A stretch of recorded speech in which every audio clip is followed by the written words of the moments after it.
Kami tahu bahwa kami akan dikriminalisasi. Dan kenapa kami tahu? Karena apalagi setelah saya, Dr. Rizwan dan Dr. Tifa itu udah merencanakan akan menerbitkan buku yang kedua. Buku yang kedua judulnya ada Gibran Black Paper. Dan itu terbukti dengan saya pulang minggu yang lalu dari Sydney dan membuktikan bahwa Gibran memang tidak punya ijazah SMA. Ini akan kita edarkan kalau bisa gratis ya Mas ya. PDF-nya kalau bisa kita buat gratis, dan ini saya titip kalau mau digandakan secara gratis juga saya titip ke pengacara. Ya. Ini worst case scenario, siapa tahu terjadi hal-hal yang tidak diinginkan.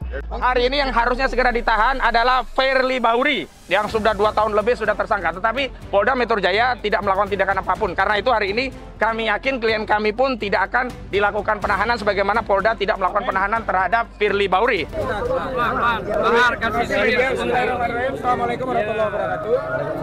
Baik, hari ini kami memenuhi panggilan dari Polda Metro Jaya yang telah secara sepihak klien kami sebagai tersangka dengan bukti-bukti walaupun banyak tidak memiliki relevansi dengan apa yang dituduhkan dan tidak pernah diketahui secara pasti apakah bukti itu bisa menguatkan tuduhan ada pencemaran, tuduhan ada menyerang kehormatan yang dilaporkan oleh saudara Joko Widodo. Walaupun ada 700 bukti, ada 130 saksi dan 22 ahli, itu semuanya versi penyidik. Kalau tidak ada relevansinya maka tidak bernilai. Saya ambil analogi untuk membuktikan seorang itu adalah perempuan, salah satunya dia head. Jadi kalau polisi menghadirkan 1000 Luna Maya, bukan Lucinta Luna ya, ada 100.000 Lucinta Luna, tetap tidak akan bisa membuktikan bahwa Lucinta Luna itu perempuan begitu ya. Dia tetap laki-laki. Dan hari ini bukan 700 bukti yang kita tunggu, sebenarnya hanya cukup 1 bukti, yakni selembar ijazah dari saudara Joko Widodo yang tidak pernah kunjung dihadirkan. Yang kedua, kami ingin tegaskan bahwa Polda Metro Jaya telah melakukan tindakan yang melanggar presumption of innocence. Yakni saat pemanggilan telah secara jelas menyebutkan nama-nama klien kami tanpa menyebut inisial. Padahal awalnya sudah disebutkan secara inisial, tetapi saat pemanggilan yang menjelaskan 3 mekanisme baik dilakukan secara langsung, dikirim lewat WhatsApp dan lewat pos, itu secara tegas menyebut nama-nama. Kalau nama-nama itu muncul dari media, wajar. Tetapi kalau itu dari aparat penegak hukum, itu sama saja. Polda Metro Jaya telah melakukan apa yang disebut pelanggaran asas hukum, presumption of innocence. Yang selanjutnya, hari ini klien kami ada panggilan sebagai tersangka. Padahal ada 1 terlapor yang naik juga menjadi tersangka belum diperiksa. Artinya ada target-target yang sifatnya prematur terhadap klien kami dan ini kami kuat dugaannya. Ini bukanlah proses hukum murni, tapi ada proses yang melibatkan tangan-tangan kekuasaan, diawali dengan tuntutan-tuntutan pendukung Jokowi untuk segera menetapkan tersangka, dan hari ini mereka melakukan tuntutan-tuntutan untuk menetapkan tersangka menjadi tahanan. Saya tegaskan, hari ini yang harusnya segera ditahan adalah Firly Bahuri yang sudah 2 tahun lebih sudah tersangka. Tetapi Polda Metro Jaya tidak melakukan tindakan apapun. Karena itu hari ini kami yakin klien kami pun tidak akan dilakukan penahanan sebagaimana Polda tidak melakukan penahanan terhadap Firly Bahuri. Selanjutnya yang harus ditahan karena berkekuatan hukum tetap adalah Sylvester Matutina.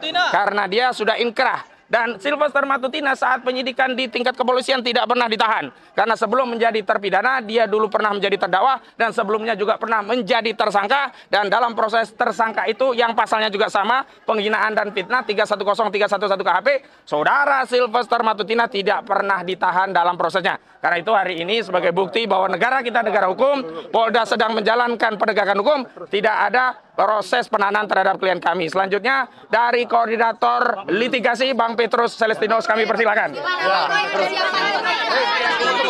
Bang Petrus dulu, Bang Petrus dulu. Bang Petrus dulu. Mak, hormati tim kami ya, Bang Petrus. Nanti ada waktunya, nanti ada. Jadi singkat saja, bahwa hari ini, pemeriksaan hari ini harus menjadi momentum penting, terutama bagi penyidik.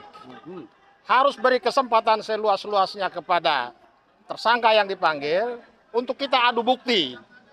Karena penyidik menyatakan bahwa mereka sudah punya ratusan bukti, ratusan saksi, puluhan ahli. Sementara dari Mas Roy, Pak Rismon, dan mungkin juga Dr. Tifa, masing-masing juga bawa bukti hari ini. Kita adu secara terbuka di dalam ruang pemeriksaan. Supaya ini tidak menjadi teka-teki. Karena selama ini polisi hanya fokus kepada bukti-bukti yang dimiliki oleh pelapor yaitu Jokowi. Sementara bukti-bukti yang menjadi kekuatan utama para tersangka ya, Mas Roy, Pak Rismon, Dr. Tifa sama sekali belum disentuh oleh penyidik. Jadi kami minta polisi harus memberikan prioritas kepada 3 orang ini untuk kita adu bukti di dalam. Saya kira itu saja. Selanjutnya Mas Roy, silakan Mas Roy. Ya, bismillahirrahmanirrahim. Pertama-tama, alhamdulillah terima kasih telah hadir membersamai kami. Jadi kami hadir, saya, Dr. Rismon Sianipar dan juga Dr. Tifa yang sudah ada di dalam bersama para kuasa hukum kami dan para mak-mak dan juga seperti ada juga dari Muhammadiyah yang juga membersamai ya, yang baru mendampingi kami dan semua yang ikut ya hari ini mengucapkan terima kasih dulu atas kebersamaannya. Dan kami ini kenapa saya harus mengucapkan terima kasih? Karena kami hadir bukan mewakili pribadi. Saya bukan mewakili saya sendiri, Dr. Rismon tidak mewakili Dr. Rismon sendiri, Dr. Tifa juga tidak. Kami mewakili seluruh rakyat Indonesia yang menginginkan perubahan atas negeri ini. Ya, negeri ini sudah lama lebih dari 1 dekade mengalami suatu rezim yang sangat jahat, sangat bengis dan utamanya adalah apa? Yang telah menggunakan segala cara, menggunakan segala daya, termasuk ada penggunaan ijazah palsu yang kemudian tidak berani terbongkar sampai dengan sekarang. Dan kami ini juga untuk menegakkan kebenaran. Jangan sampai Pak Prabowo Subianto sebagai presiden yang ada sekarang mengulangi kesalahan yang dilakukan pada rezim yang lalu yang telah mempidanakan ya 2 anak bangsa yaitu Bambang Trimulyono dan juga Gus Nur ya. Masa rela Pak Prabowo malah menambah dengan angka saktinya. Pak Prabowo kan suka angka 8 ya. Masa di rezim Pak Prabowo tambah 8 lagi yang akan dipidanakan. Itu kan sungguh luar biasa ya. Dan saya tahu ini mungkin bukan kesalahannya Pak Prabowo, tapi ini adalah kesalahan dari orang-orang yang ada di sekitar Pak Prabowo untuk membusukkan presiden. Jadi sekali lagi kami hadir atas nama rakyat Indonesia untuk melakukan ini dan kami menyatakan bahwa ini kami tahu bahwa kami akan dikriminalisasi. Dan kenapa kami tahu? Karena apalagi setelah saya, Dr. Rismon dan Dr. Tifa itu udah merencanakan akan menerbitkan buku yang kedua. Buku yang kedua judulnya ada Gibran Black Paper. Dan itu terbukti dengan saya pulang minggu yang lalu dari Sydney dan membuktikan bahwa Gibran memang tidak punya ijazah SMA. Ya, SMA-nya tidak hanya SMA luar negeri, tapi bahkan kalau diserahkan dalam negeri. Dan ini yang semakin buat panik dan kemudian justru ini adalah langkah kita untuk semakin menegakkan kebenaran. Saya kira itu dan nanti Dr. Rismon akan menunjukkan apa yang sudah kami rencanakan dan insya Allah dengan doa dari teman-teman semua dengan memohon ridho kepada Allah Subhanahu wa taala, ayo kita tegakkan kebenaran di negeri ini. Merdeka! Terima kasih. Wassalamualaikum warahmatullahi wabarakatuh. Ada, nanti buktinya kita terangkan. Tapi bawa buktinya sudah ada. Yuk, sudah sangat siap ya Mas. Siap, yuk. Makasih, Pak Rismon. Ya. Baik, Dr. Rismon.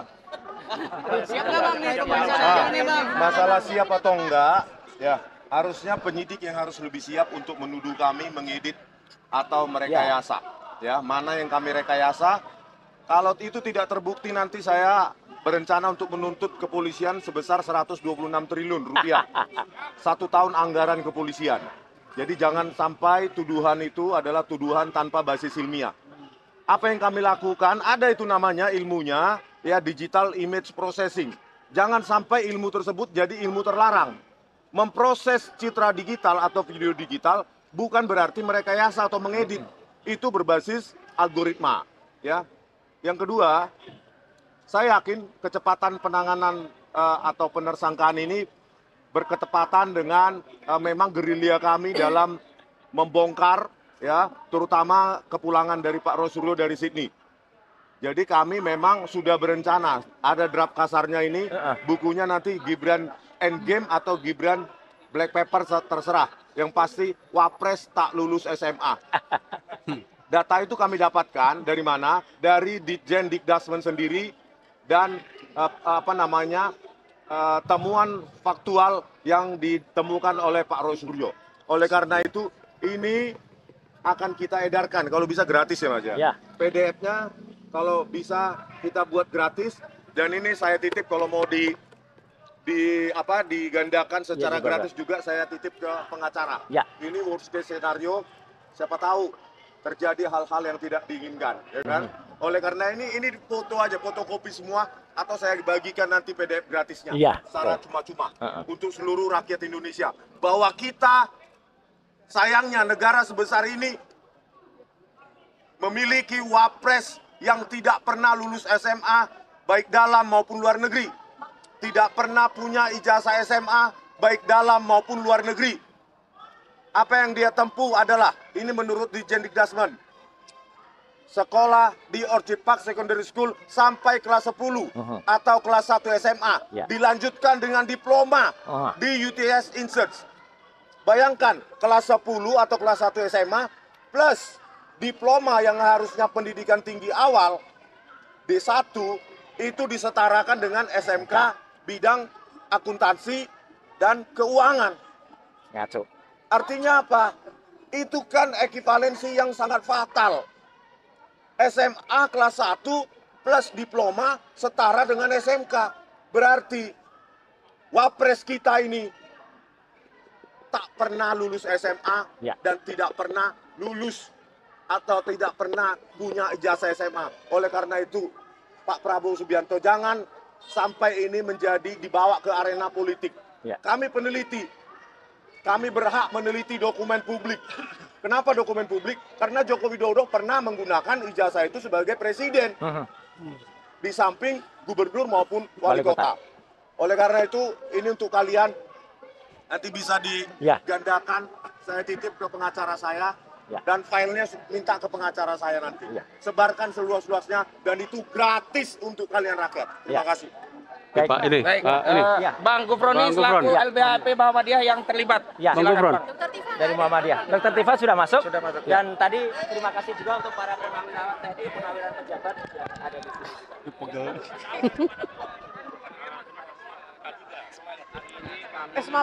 LBH AP pimpinan pusat Muhammadiyah telah secara resmi menjadi kuasa hukum dari Bapak Dr. Roy Suryo dan Bapak Dr. Rismon Syarifat dan tentunya beberapa yang lainnya.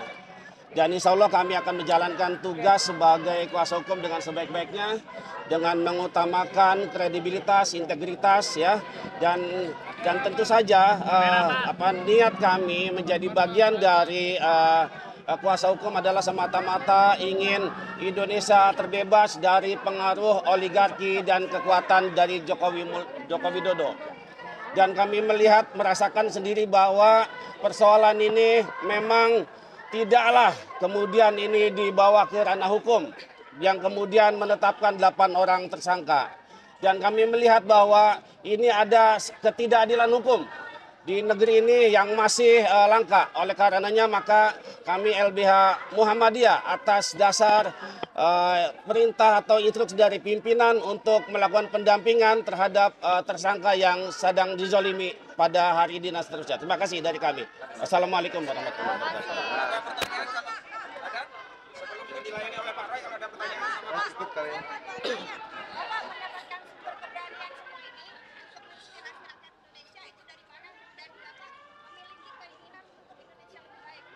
Ya insya Allah apa yang kami lakukan ini adalah bisa bermanfaat untuk mayoritas silent majority. Kita tahu banyak yang sebenarnya menginginkan ini tapi tidak bisa berteriak-teriak, tidak bisa menyewa mobil mewah seperti terbul-terbul yang ada di luar itu. Ya, mereka itu hanya bagian kecil dan mereka menyewa orang. Kita udah tahu tadi mobilisasinya bagaimana membayar mereka itu orang-orang.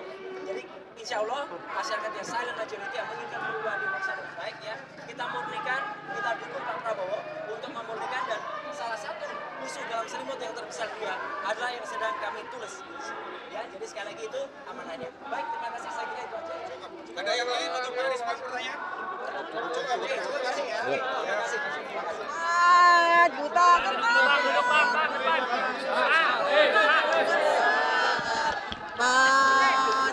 kentang.